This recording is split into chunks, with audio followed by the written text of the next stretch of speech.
Hello friends. Now let us take up the concept number 2, 3.2, need for function prototyping.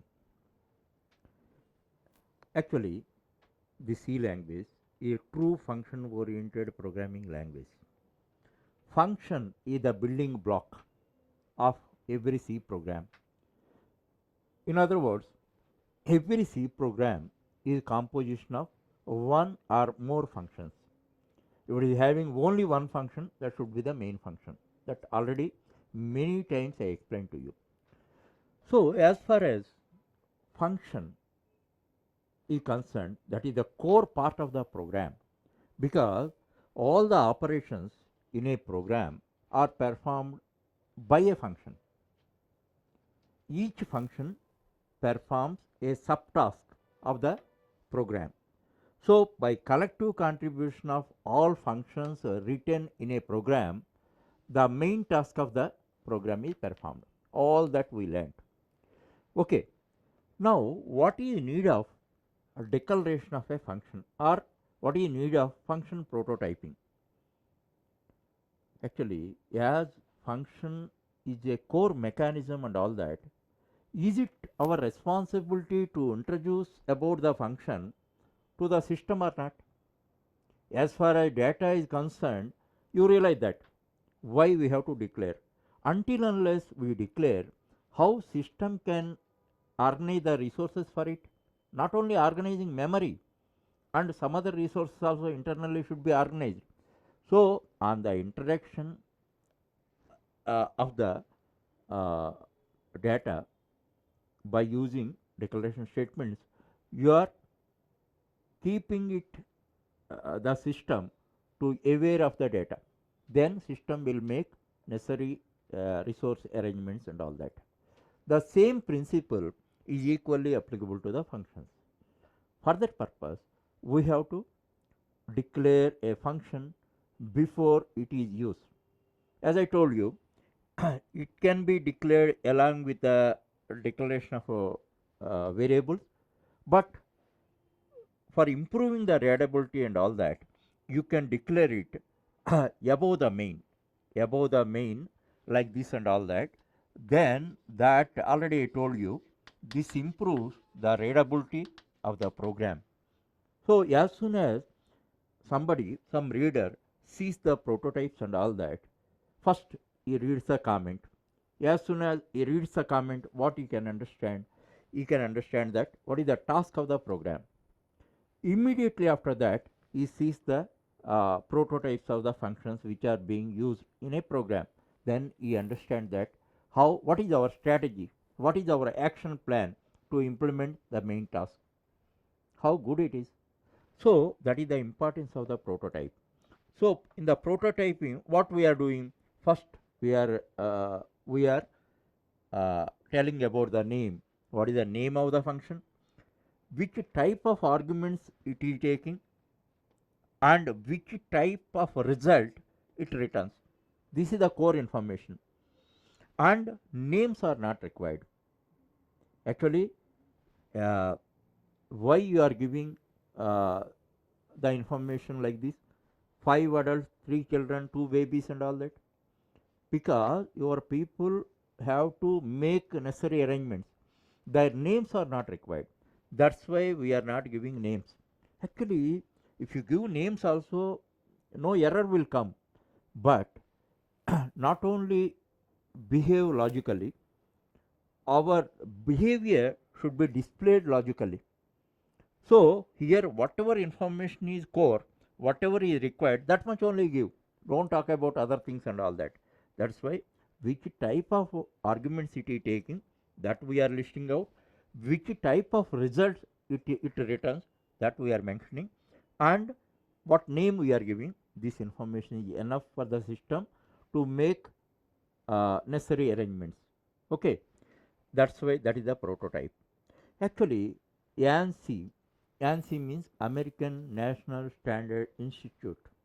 It prescribed certain standards for the C language and all that. Before ANSI, declaring prototype was not compulsory. Compulsory, If you don't declare prototype also, programs are working. Actually, there, here you see return type. The default return type is int. Default return type is int. So, but after ANSI standards are introduced and all that, prototyping was made compulsory. Made compulsory.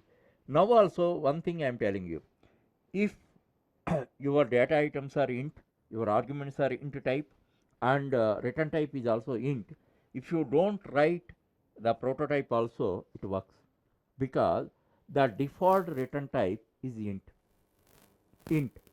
But don't try that and all that. That is primitive thing. Now for everything, whether it returns int type or non-int type, for all of them you declare the prototype, function prototype. It is always a good habit. It improves the readability, and you can prevent the error. Why should you try and all that? Don't try any illogical things and all that. This is the norm. So whatever functions you are using in the program, all functions should be declared like this and all that. This is the prototype. And one more thing in this context I have to tell you, suppose some function may not return any value. Already in a previous unit I explained there are three types of functions. First one, functions with arguments with no return value, functions with arguments with no return value, functions with arguments with return value. First two type of functions are not returning anything, then also you should not keep quiet. You should declare the return type as void. Void means the function does not return anything. Void, it is a keyword. It represents that the function does not return anything. Why should we write that? You may get a doubt. Actually, somebody gives you something, you carry a container. How you select your container? Depending on the nature of the content. It may be solid or it may be liquid, and quantum of the item, that is, it may be 1 kg or it may be 10 kgs. So whenever you decide a container, how you decide? Depending on the nature of the item and depending on the quantum of the item. Two things you take into consideration. Am I right? That somebody does not give anything. Why should you carry a bag? Why should I carry a container? That is unnecessary. That here no implications. Here everything should be explicit. That's why void, if you mention and all that, the return type of a function, if you mention as void and all that, that what is the implication? The function does not return anything. That means you should belong to one of the two types: functions with no arguments, no return values; functions with arguments, no return value. That type of function, then we have to mention as void. Now we see, let us take up this one. Now we are taking floats. In earlier example, I have given ints. Now float. Then the return type should be float. Now here I initialize the values. A is 3.3 and B is 2.2, and this is the function call, and I passed A's value and B's value. Those are the actual arguments. Thereafter I have written a printf statement, and here I have written %g. In the workshop 1 I explained about this. If you write %f, the trailing zeros will come.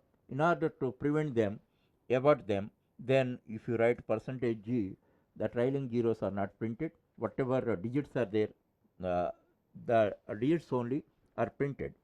Okay, now this is the caller function, the call is function definition. Here you see float, sum, float. This is formal argument x, formal argument y. Individually you have to declare. Already I told you, don't forget. Here in case of declaration, one data type is enough for declaring even 10, but here that is not possible, and you have to declare them individually. Even 10 formal arguments are there. All formal arguments should be declared individually by separating them with commas. Thereafter, one local variable z we declared, and z is equal to x plus y, and this is the return statement. return statement. So in this way, all these elements already explained to you in the previous concept. Now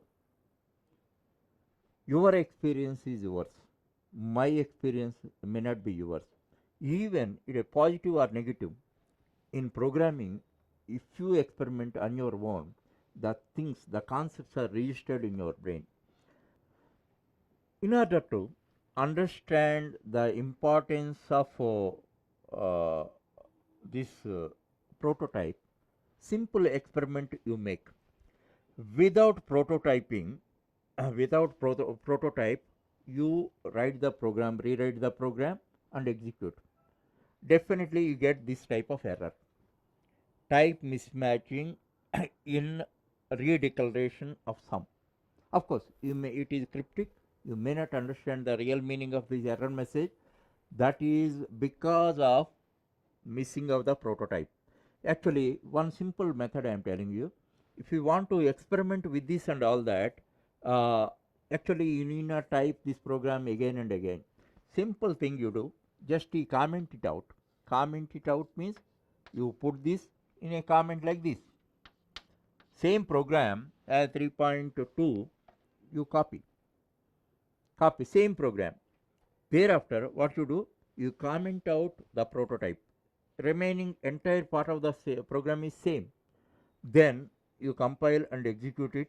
Then this type of error you face. This is a good method. Don't go by theory. Once you make experiment, that theoretical knowledge is transformed into your experience, understand, or skill. That's why not only positive, negatives also. This is error prone areas and all that you must identify. Actually, what is the real strength of a professional means, simply by description you should identify. He identifies the area, error prone area, or what is the reasons for bug. There is a saying, who is the good driver? Who is the good driver means, generally people will tell who drives car well and all that is a good driver. Actually, who is the good driver means who can avert accidents. Who can efficiently avert accident is a good driver. So, if you want to become a proficient programmer and all that, who is proficient programmer means who develops projects very easily and all that, he may not be earmarked as a proficient programmer. Who can develop projects with lesser bugs or no bugs, he is the proficient programmer. In this context, one very important point I have to tell you. In the industry, even today, 20% of the time is spent on actual development and 80% of time is spent on debugging and maintenance. So how many resources are being wasted, just you understand that. So if you are an expert in catching the bugs and fixing the bugs, you are the real professional. That's why not only positive things, negative things also. Negative things means now once you experiment with that by commenting out this prototype, you can face this error.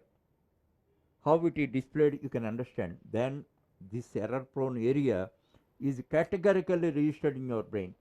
That means you can own it. You never commit a mistake. Suppose somebody asks you, I am getting this type of mistake, what is this and all that. Immediately, without seeing their programs also, you can tell this should be the problem and all that. You didn't write the prototype properly, or otherwise you didn't write the prototype. Like that you can explain. That is the real professionalism. That's why from the day one, you try for that to achieve professionalism. Okay, not only positive things and negative things also should be registered in your, all error prone areas should be registered in your brain. Then only you will be transformed as a proficient programmer.